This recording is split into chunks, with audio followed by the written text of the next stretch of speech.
Bonjour à toutes et à tous, je souhaite que vous allez bien et votre apprentissage de la physique se passe bien. Dans cet épisode, nous allons découvrir ce qu'on appelle le montage en série et le montage en dérivation. تركيب على التوالي ثم التركيب على التوازي. Et on va voir aussi quelques vocabulaires associés au circuit dans lequel les lampes sont montées en dérivation. Allez, c'est parti. Dans un premier lieu, on va s'intéresser au montage en série et pour cela, nous allons avoir besoin d'une pile de symboles normalisés comme vous voyez, le voilà, deux lampes, 10 fils de connexion qui servent à rassembler ces dipôles dans le même circuit électrique. Je vais utiliser ce programme de simulation pour réaliser le montage en série. Voici la pile de lampes L1 et L2 et les fils de connexion. Je réalise tout d'abord le circuit électrique simple avec la lampe L1 et je vais relier les deux. Je vais relier les deux avec deux fils de connexion comme vous voyez. La borne négative avec la borne de la L1 qui reste. Vous observez que la lampe L1 s'éclaire normalement. Alors maintenant, que va se passer lorsque j'associe la lampe L2 à L1? Je vais voir ce qui se passe. Donc, je vais ouvrir ce circuit en ce point et je relie L1 à L2. Et avec un autre fil, je relie la borne positive avec la borne rouge de la lampe L1. Vous observez que L1 et L2 s'éclairent faiblement. Et la particularité de ce montage, vous voyez qu'il y a une seule boucle. En effet, il suffit de suivre les fils de connexion de la borne positive en traversant L2, L1 et on revient à la borne négative, c'est-à-dire on prend le même chemin donc pour relier le plus avec le moins. Donc on a ici une seule boucle et puisque L1 et L2 appartiennent à la même boucle, on dit que L1 et L2 sont montés en série. Alors que se passe-t-il si l'un des lampes est défaillant? Nous allons maintenant simuler une lampe défectueuse. Je diffuse la lampe L1, voilà. Vous observez que L1 et que L2 s'éteint immédiatement parce que le circuit électrique est ouvert dans cet endroit. Et le courant électrique ne peut plus circuler dans ce circuit électrique. Je remets la lampe L1 à sa place et on pose une autre question. Est-ce que l'ordre influence-t-elle sur l'éclat des lampes? Pour répondre à cette question, je vais permettre les lampes L1 et L2. Et on va voir ce qui se passe après. Donc, je vais choisir L2. Je diffuse d'abord L1 et je la remplace par L2. Voilà. Et je prends L1 et je mets à la place de L2. Vous observez que l'éclat des deux lampes ne change pas. Ça veut dire que l'ordre des dipôles n'influence pas leur fonctionnement. Donc, on va maintenant schématiser ce circuit électrique. Voilà le schéma qui représente ce montage. Vous voyez que les deux lampes sont montées en série C puisqu'elles appartiennent à la même boucle. Comme l'indique l'image, donc il va nous montrer ça. Voilà. On part de plus et on retourne à la borne négative. Ça veut dire on a une seule boucle ici. Et dans ce cas, L1 et L2 sont montés en série puisque les deux se trouvent dans la même boucle. Alors, donc on va retenir maintenant, dans un circuit en série, tous les dipôles électriques appartiennent à la même boucle. L'ordre des dipôles n'influence pas leur fonctionnement. Les dipôles ne sont pas indépendants les uns des autres. Dans un deuxième lieu, je vais réaliser le montage en dérivation en utilisant le même programme de simulation. Alors, je vais commencer par le circuit simple. Voilà, je prends la lampe L1 et je relie la pile avec la lampe avec deux fils de connexion. Voilà.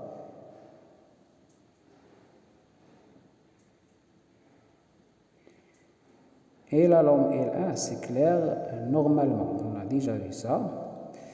Alors, que se passe-t-il si j'associe la lampe L2 à L1 sans ouvrir le circuit? C'est-à-dire, je vais relier L1 à L2 avec les deux fils qui restent et on va voir ce qui se passe. Vous observez que la lampe L1 est le seul qui se trouve dans cette boucle. Donc voilà, je relie L1 à L2 avec le fil rouge et la borne noire avec la borne noire de L2. Vous observez que L1 et L2 s'éclairent de la même façon, c'est-à-dire s'éclairent normalement. Et la particularité de ce montage, au lieu d'avoir une seule boucle, on a ici deux boucles différentes. Donc chaque boucle, il comporte une lampe. Donc voilà, première boucle qui comporte la lampe L1 et la pile. La deuxième boucle comporte la lampe L2 et la pile. Dans ce cas, des L1 et L2 sont montés en dérivation. Alors, maintenant nous allons simuler une lampe défectueuse. Je divise la lampe L1, voilà. Et vous observez que la lampe L2 continue de briller, ça veut dire que la lampe L1 n'a pas d'influence sur la lampe L2. Je remets la lampe L1 à sa place. Et on va maintenant permettre les lampes et on va voir ce qui se passe. Je permets la lampe L1 avec la lampe L2 et on va voir ce qui se passe. Voilà, je permets, comme vous voyez. Vous observez que l'éclat ne change pas. Ça veut dire que l'ordre des pôles n'influence pas leur fonctionnement. On va schématiser le schéma de ce montage. Le voilà. Vous observez ici deux boucles. Donc L1 et L2 sont montés en dérivation, comme l'indique l'image. Voilà. Donc on prend le chemin qui traverse L1 et on revient à la borne positive. C'est la première boucle. La deuxième boucle, on part de la borne négative et on revient à la borne positive. C'est la deuxième boucle qui comporte la lampe L2. Donc, ici, il y a deux boucles différentes. Chaque lampe se trouve dans une boucle fermée. Et la lampe L1 et la lampe L2 sont montées en dérivation dans ce cas. À retenir, dans un circuit en dérivation ou circuit en parallèle, les composants électriques appartiennent au moins à deux boucles.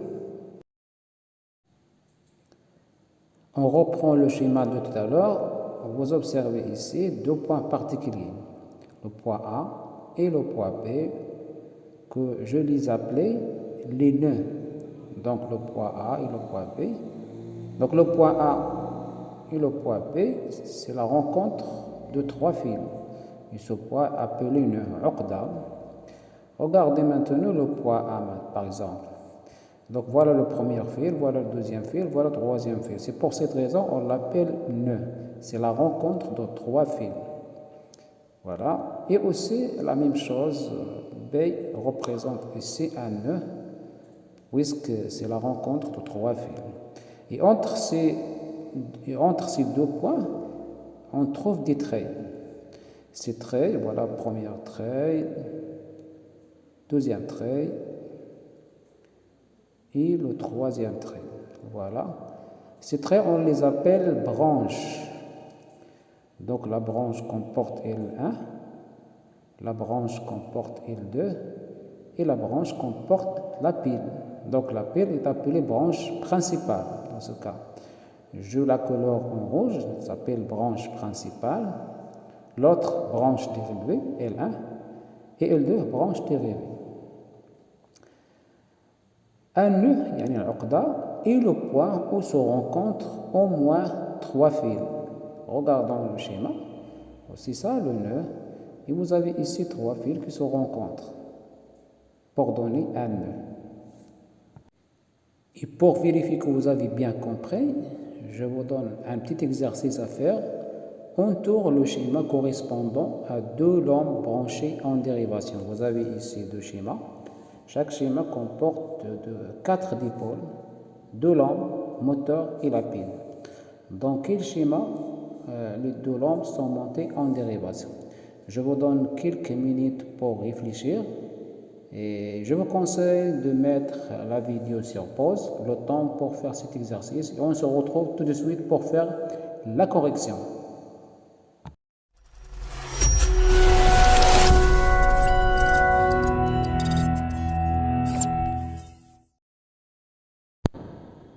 Regardons maintenant le premier schéma. Vous observez que les deux lombes se trouvent dans la même boucle. Donc les deux lombes sont montées ici en série. Il ne reste que le deuxième schéma, le voilà. Donc les deux lombes se trouvent dans deux boucles différentes. Dans ce cas, L1 et L2 sont montées en dérivation. Donc les deux lombes sont montées en dérivation ici. C'est ça la bonne réponse. Voilà. Voilà, c'est tout pour aujourd'hui. Je souhaite que vous avez bien compris cette leçon. Et on se retrouve dans une autre vidéo et je vous dis à très bientôt.